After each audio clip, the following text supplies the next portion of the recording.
Beginning. The first time Cale Arden saw her, he thought she was just another soldier.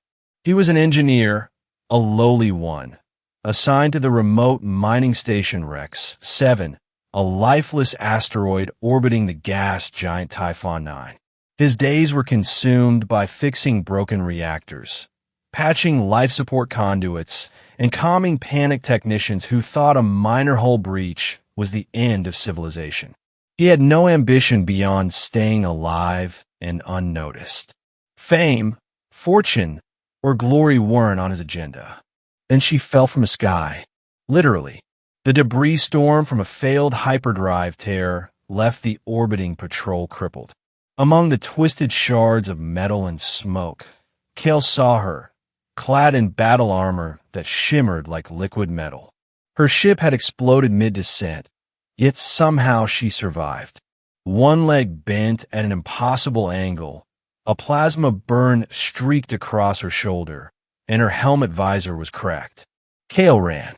The station's med bay wasn't equipped for someone like her, but he improvised jury-rigged stabilizers, emergency sedatives, and a temporary life support harness scavenged from the wreckage.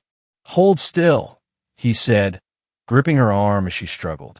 "Don't touch me," she rasped, her voice muffled through her damaged comms. I have to," he stammered. "You're not going to make it otherwise." And in that moment, Cale did something he never thought he would. He defied protocol. Military protocol, interstellar protocol, common sense. He saved her life. He didn't know she was Seraphine Valora, the supreme commander of the Ilari Dominion, a galactic empire spanning billions of systems. To him, she was just another stranger in desperate need. Her survival wasn't just improbable, it was impossible. And yet, she lived because Cale had acted when no one else dared. Middle. The first week after her rescue was surreal. Cale stayed by her side in the med bay, patching wounds, monitoring vitals, adjusting life support systems, and silently marveling at her resilience. She spoke little, and when she did, her words were clipped, almost rehearsed, military discipline shining through even in vulnerability. But Cale noticed something curious. She did not discuss her campaigns, her fleet, or her title. She did not mention the trillions of lives under her command or the political weight she carried. She simply focused on survival. "Why are you helping me?" she finally asked one night, her voice weak. Cale shrugged. "Because if I didn't, you'd be dead. And that doesn't sit well with me." Her eyes flickered, studying him with intensity. Most humans wouldn't dare. They'd step aside, wait for someone else. Cale laughed nervously. "Maybe I'm not like most humans." Weeks passed. Repairs to her armor and ship progressed slowly, giving Cale more time to interact with her. He learned her quirks. She liked artificial gravity fluctuations, hated synthetic protein rations, and hummed an odd melody that no human had ever heard. It was during one of those quiet nights that she finally removed her helmet. Cale froze. Beneath the cracks and scorched armor, her face glowed faintly, like the soft luminescence of a moonlit ocean. Her eyes were violet, not because of mutation, but because of centuries of genetic enhancement and the subtle energy of a ruler born to command billions. And then came the moment that changed everything. Her voice, calm yet commanding, filled the room. "I'm not just a warrior," she said. "I am the ruler of the Dominion." Cale blinked. "Wait, what?" "I oversee trillions of lives across thousands of star systems," she said. "And until you rescued me, no one, not a single person, has been allowed to see me outside my armor."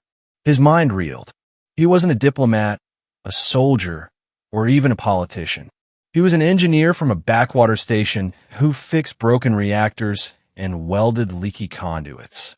And yet, somehow, his decision had changed the fate of the galaxy. "Why tell me this?" Cale asked, still processing the revelation. "Because you saved me," she said simply. "And in saving me, You became essential. Essential in a way even I did not anticipate. The next few days were a whirlwind. She revealed glimpses of her responsibilities, fleet movements, political intrigues, rebellion suppression strategies, even covert negotiations with hostile alien species. Kale could hardly comprehend the scale. And yet, Seraphine trusted him, letting him witness what no one else had seen. It was then that the first threat arrived. An assassination squad, loyal to factions that opposed Seraphine's rule, infiltrated Rex 7. They didn't expect a human engineer to be her ally, but Kale refused to leave her side. The med bay became a battlefield. Plasma weapons tore through walls, sparks flying, alarms blaring. Kale improvised every defense, rerouted power to turrets, triggered containment fields, and hacked environmental systems to trap intruders. Seraphine, weak but not helpless, fought alongside him. Armor or no armor, her martial skill was unmatched. Together, the engineer and the Supreme Commander turned a desperate ambush into a victory. After the dust settled, Kale realized something. He no longer saw her merely as a legendary warrior. She had become a person, a vulnerable, commanding, brilliant, and terrifying person who trusted him implicitly. And for the first time in his life, Kale understood the weight of choice. One small action, his decision to save her, had rippled across the galaxy. Entire star systems were safe, not because of fleets or weapons, but because an ordinary engineer had acted when it mattered most. Ending. Weeks later, Rex 7 was officially declared neutral territory. Seraphine's fleet arrived to evacuate her safely, but she refused to leave Kale behind. "Your world is safe because of you," she said, her armor now fully repaired, glowing with ceremonial brilliance. "I cannot allow you to remain hidden on this station. You belong with me." I'm just an engineer," Kale protested. "I don't belong in your world. Your people, your responsibilities, your entire empire." She cut him off, placing a hand on his shoulder. Her touch was firm, steady, yet gentle. "And yet, here you are. And without you, the Dominion might have fractured. You're more than you know, Kale Arden." He swallowed. "So what happens now?" "Now," she said, her violet eyes meeting his, "we shape the future together. Not as ruler and subject, but as partners. Your courage saved more than me. You saved billions of lives.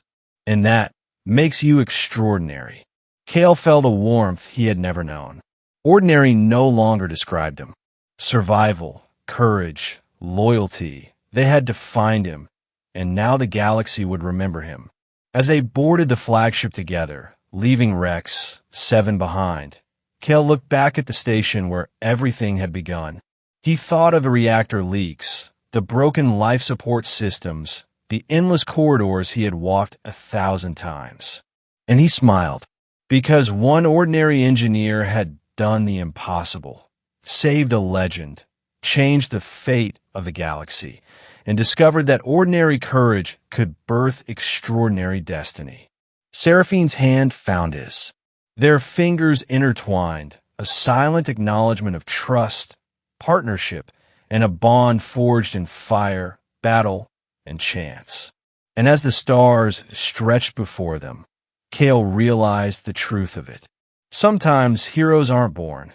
They're made in moments no one expects, by choices no one else dares to make. The galaxy had a new story now, one that began with a human, a warrior, and a single act of courage. And it was only the beginning.